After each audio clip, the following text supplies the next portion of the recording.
Welcome back to Toasty Gaming.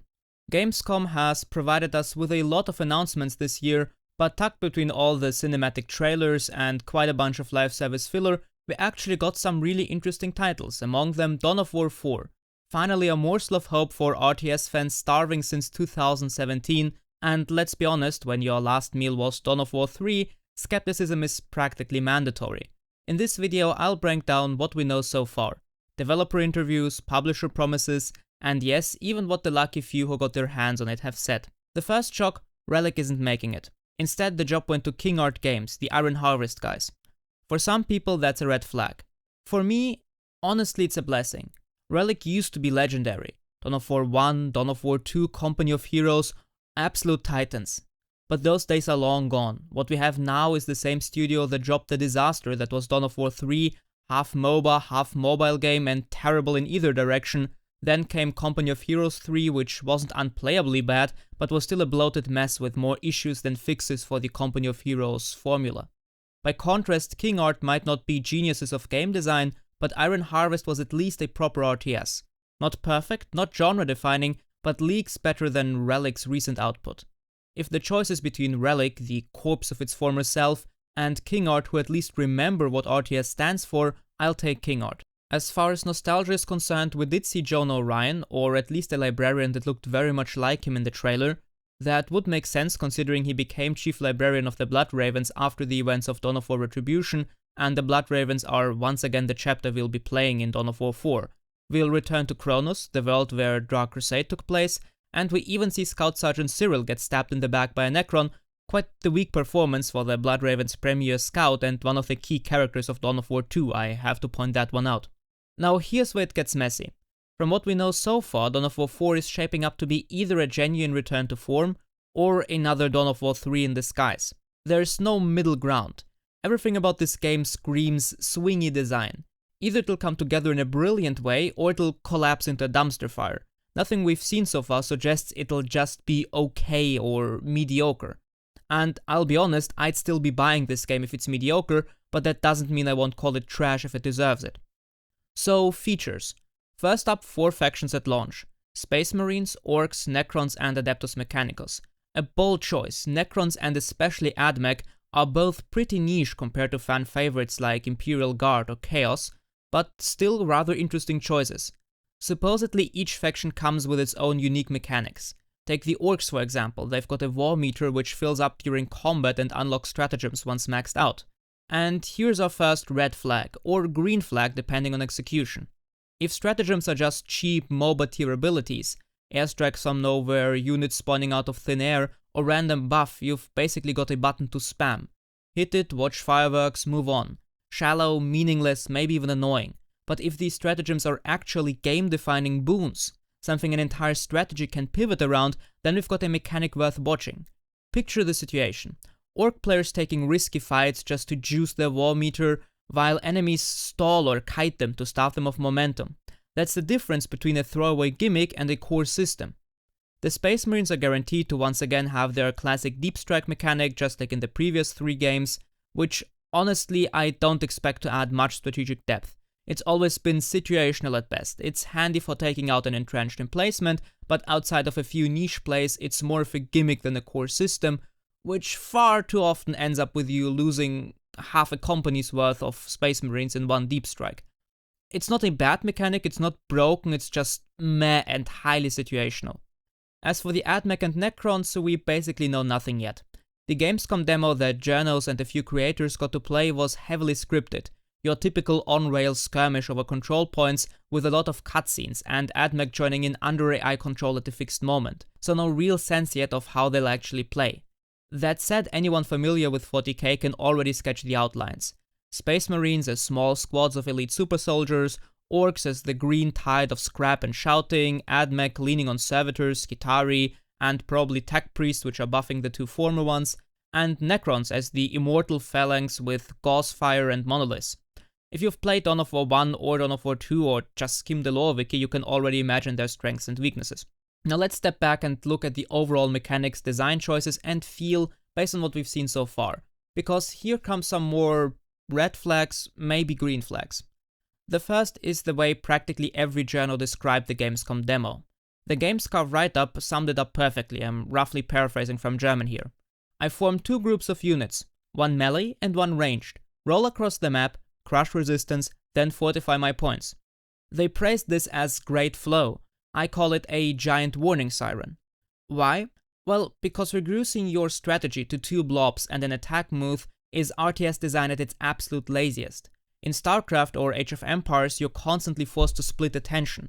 Eco versus military, scouting the enemy base versus harassing his villagers with another group of soldiers, countering the enemy force on the field against exploiting weaknesses in the enemy's base. In Company of Heroes or the earlier Dawn of War titles, this entire attention economy was condensed down to one battle and a lot of small tactical decisions.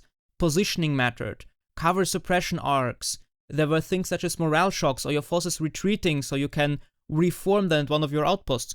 All of this added a lot of depth, and you always had multiple skirmishes going on across the map, fighting over an elevated position where you can set up a weapon emplacement, as well as over some building which is controlling an important control point. The point is you were always forced to make decisions. It was all centered around finding out or understanding where your attention is needed most, and about utilizing your time and attention as effectively as possible. That's what an RTS is centering around at its core. That's what separates a strategy game from an auto-battler, where all your decisions are made before the battle and then you just watch what happens. The moment an RTS devolves into stack the pile, point it forward, the entire depth collapses. There's no tension, no decision-making under pressure, just a pure contest of whose blob is bigger and capable to push through faster.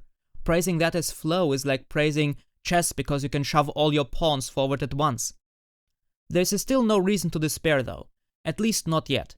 Remember, journals are usually clueless when it comes to video games. If you ever played Dawn of War 2 on easy or normal, you know you could just as easily blob a giant death ball, well, not giant considering these small squads you have at your disposal, but still a sizable death ball, and then move across the map and win as long as you don't run straight into a heavy weapons emplacement or heavy armor.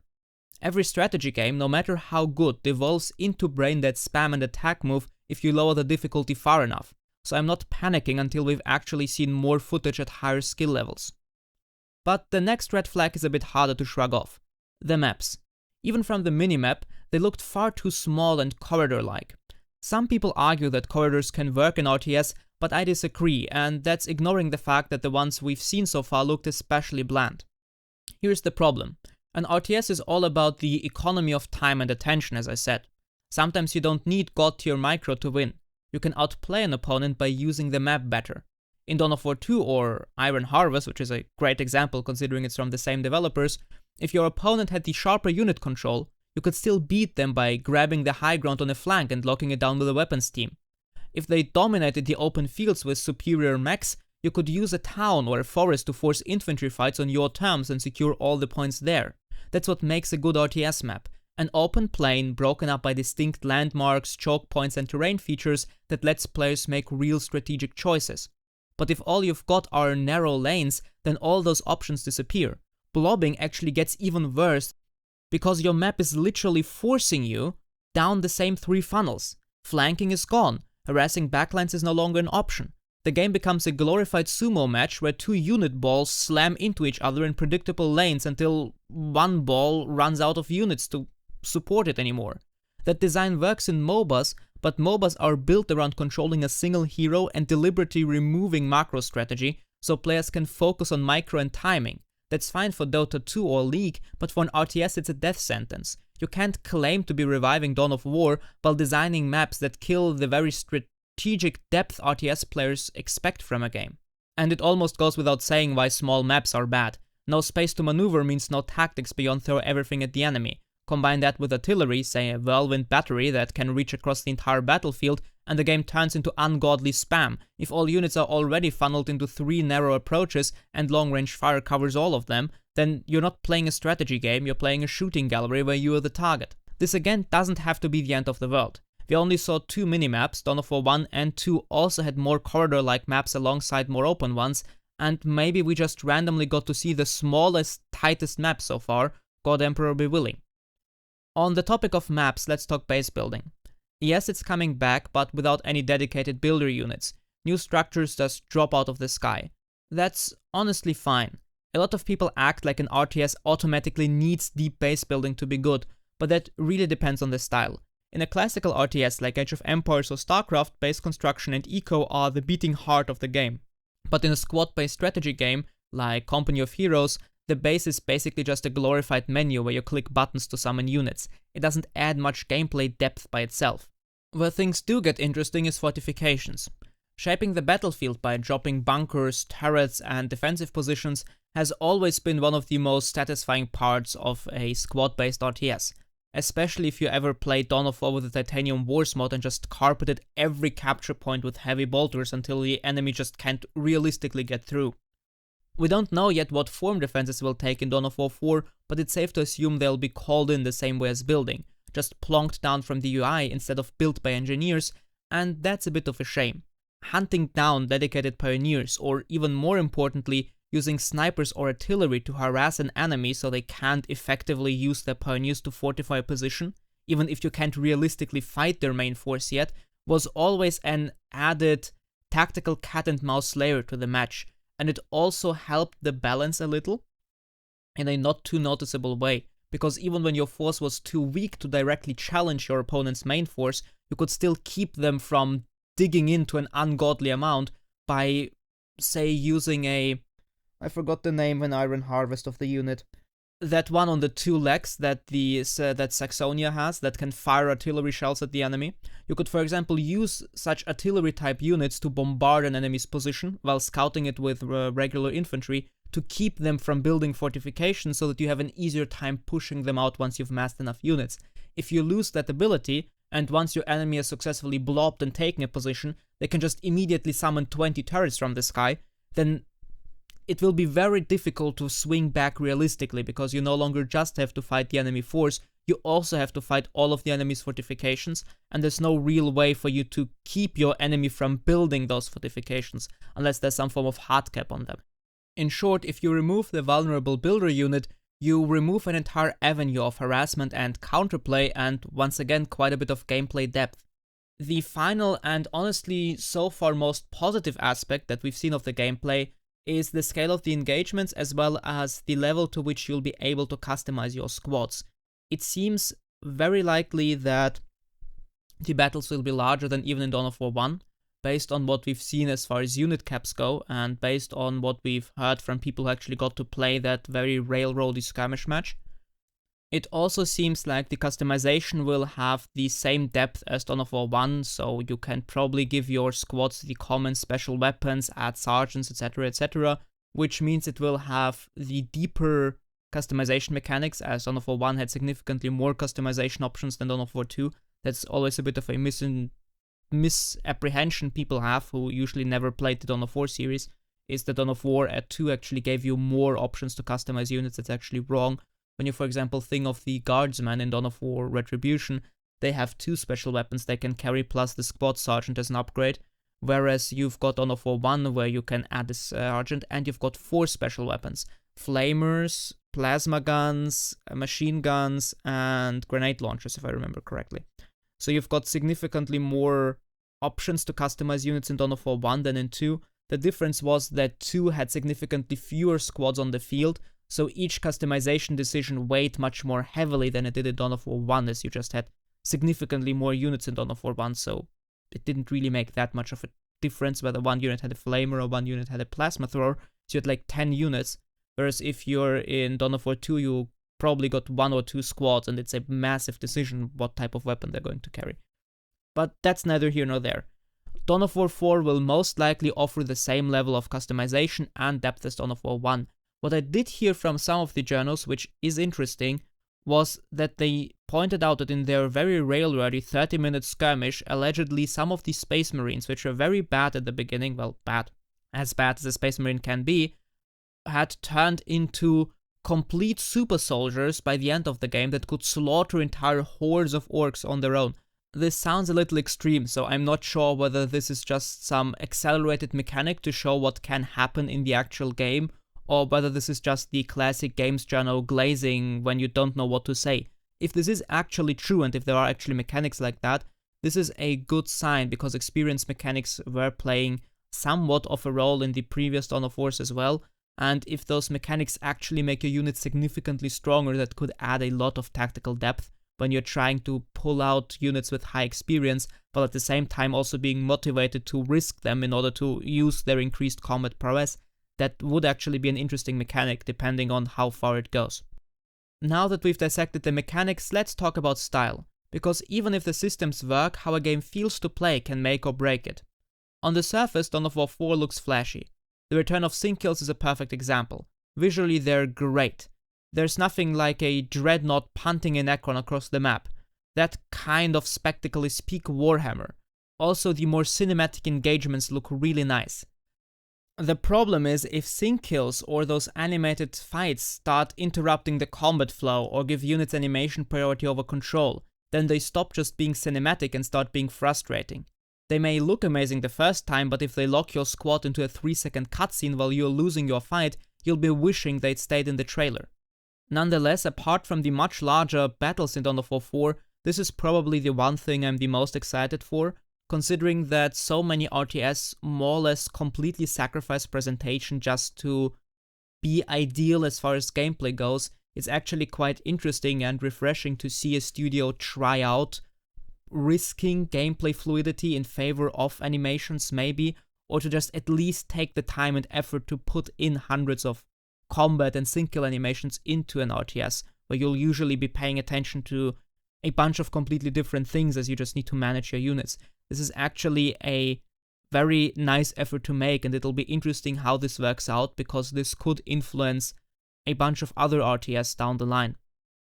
The other big talking point is the aesthetic direction, especially with the trailer having had the exactly same color scheme as the Dawn of War 3 trailer. A lot of fans are already also saying that the game looks too clean and glossy, a little bit mobile gamey, more Saturday morning cartoon than grimdark 40k. But then again, that's probably not even the fault of the Iron Harvest devs, because having played quite a bit of Iron Harvest, that game doesn't look glossy or mobile gamey polished at all. It's actually rather realistic, grounded, and also quite dirty at times. This game certainly doesn't have issues with its presentation being too clean. I believe that maybe a lot of these issues are actually coming from the side of Games Workshop, as considering how much the lore has changed ever since when I got into 40k a decade ago, and how much more tactical, Call of Duty-like it has become, the entire presentation of the universe itself has changed. It's just no longer the same dark, heavy, grimdark, bloody universe that Dawn of War 1 and Dawn of War 2 took place. It's more of an up-and-coming Star Wars, but maybe 10% more serious type of universe that is currently just slowly entering the mainstream, so you can't really be surprised that it looks more, well, clinical and corporate as an old-time fan, because that's just the direction Games Workshop decided to take. I wouldn't even put the blame for the aesthetic direction on the developers for now. Still, the battles don't feel dirty or oppressive, that's correct. They feel like action figures clashing in a polished diorama, at least from what I've seen so far. On the other side, journals are praising that exact style, claiming that every round feels impactful, the screen is filled with colorful lines that are probably supposed to represent bolter rounds or something, and this is making every encounter brutal and powerful, and the grimdark flows beautifully. I do have to say that beautiful grimdark is a bit of an oxymoron, but what can I say?